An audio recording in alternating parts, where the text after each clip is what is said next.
শনিবার প্রজ্ঞা ভবনে অনুষ্ঠিত হয় উত্তর পূর্বাঞ্চল পরিষদের ৭২তম প্লেনারি সেশন। এই সেশনে উপস্থিত ছিলেন কেন্দ্রীয় স্বরাষ্ট্রমন্ত্রী অমিত শাহ, ডোনার মন্ত্রকের মন্ত্রী জ্যোতিরাদিত্য মাধবরাও সিন্ধিয়া এবং উত্তর পূর্বাঞ্চলের সকল রাজ্যের রাজ্যপাল, মুখ্যমন্ত্রী ও উচ্চপদস্থ প্রশাসনিক আধিকারিকরা।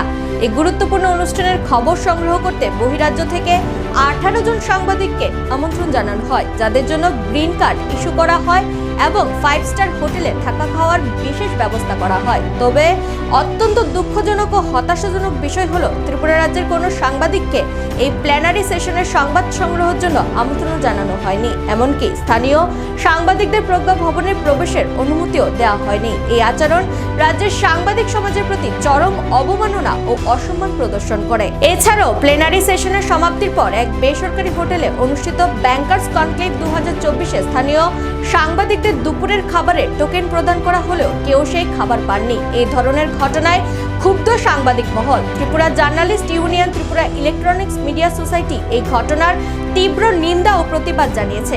একই সঙ্গে ভবিষ্যতে যেন এই ধরনের বৈষম্যমূলক ঘটনা পুনরায় না ঘটে তার জন্য রাজ্য সরকারকে সচেতন থাকার আহ্বান জানিয়েছেন উভয় সংগঠন।